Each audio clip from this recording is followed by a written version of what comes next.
नमस्कार दोस्तों, कहानियाँ विद चतु चैनल में आपका दिल से स्वागत है। प्रिय दर्शकों, आपने अभी तक हमारे चैनल कहानियाँ विद चतु को सब्सक्राइब नहीं किया है तो कृपया चैनल को सब्सक्राइब जरूर कर दीजिए और वीडियो को अंत तक जरूर देखें। शायद हो सकता है कि इस कहानी से आपके जीवन में कुछ बदलाव आ सके। तो बिना देर किए कहानी की शुरुआत करते हैं। यह कहानी एक ऐसी स्त्री की है जो अपने इच्छाओं के वशीभूत होकर अपने पवित्र वैवाहिक जीवन को तोड़ देती है। उसके जीवन में जब पराये पुरुष का प्रवेश होता है तो उसका पूरा संसार बदल जाता है, लेकिन उसे यह समझने में देर हो जाती है कि उसने धर्म, समाज और अपने आत्मसम्मान के साथ कितना बड़ा विश्वासघात किया है। यह कहानी न केवल धार्मिक दृष्टि से बल्कि नैतिक और सामाजिक संदर्भ से में भी रिश्तों की पवित्रता का महत्व उजागर करती है। पार्वती एक साधारण गांव की शिक्षित स्त्री। उसका विवाह देवेंद्र नामक व्यक्ति से हुआ था, जो एक ईमानदार किसान था। देवेंद्र सादा जीवन जीता और अपनी पत्नी से बेहद प्रेम करता था।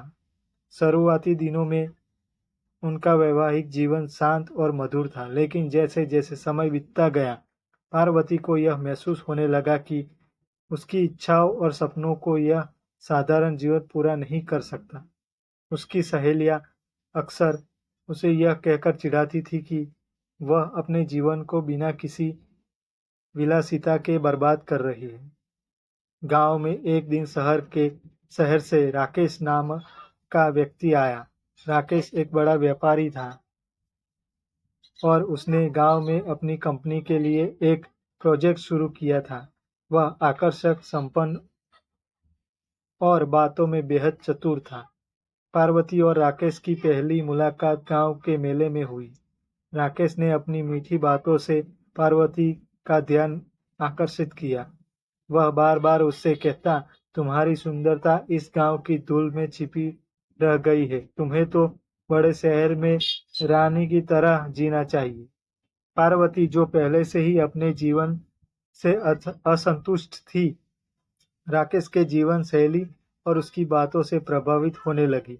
पार्वती और राकेश की मुलाकातें बढ़ने लगी। राकेश ने उसे महंगे उपहार दिए और बड़े सपने दिखाए।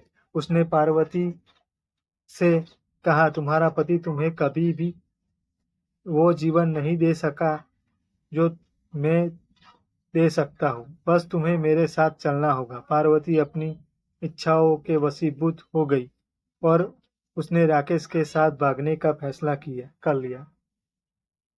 जब पार्वती ने अपने पति को छोड़कर राकेश के साथ भागने का फैसला किया तो देवेंद्र पूरी तरह टूट गया।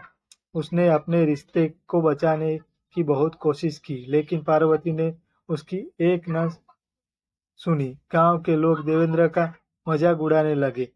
वह अपनी पत्नी से प्रेम करता था, लेकिन उसकी यह बेवफाई उसे भीतर से खत्म कर गई। पार्वती को राकेश के साथ शहर में शुरू में सब कुछ सही लगा। उसे महंगे कपड़े, आलीशान घर और हर तरह की सुविधा मिली, लेकिन जल्द ही राकेश का असली चेहरा सामने आने लगा। राकेश ने कहा, तुम्हारे जैसी स्त्रियां केवल अपने स्वार्थ के लिए रिश्ते तोड़ती है। तुमने अपने पति का त्याग किया तो मेरा क्या भरोसा।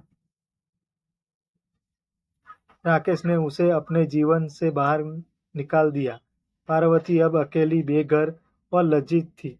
उसे यह समझ में आ गया कि उसने अपने लालच और इच्छाओं के लिए अपना सब कुछ खो दिया। पार्वती गांव लौटना चाहती थी, लेकिन जब वह पहुंची तो उसे पता चला कि देवेंद्र उसकी बेवफाई से इतना आहत हुआ कि उसने खुद को फांसी लगाकर आत्महत्या कर ली।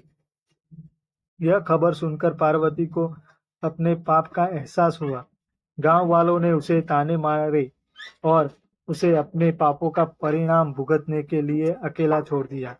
पार्वती ने खुद को पूरी तरह भगवान की शरण में समर्पित कर दिया। उसने एक मंदिर में जाकर अपनी गलतियों के लिए प्रायश्चित करना शुरू किया। एक दिन एक संत वहां आए और पार्वती से पूछा, बेटी, तुम इतनी दुखी क्यों हो? पार्वती ने रोते हुए अपनी पूरी कहानी सुनाई। संत ने कहा, जिस स्त्री ने अपने पति और धर्म का त्याग किया, वह अपने जीवन का सबसे बड़ा पाप करती है।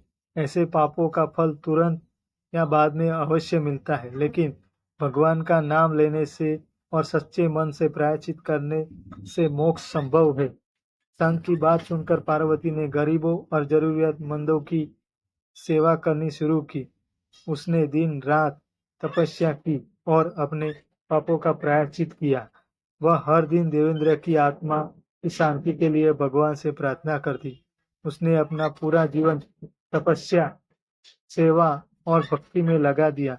सालों की तपस्या के बाद पार्वती को यह समझ में आया कि जीवन में सबसे बड़ा धर्म रिश्तों की पवित्रता को बनाए रखना है।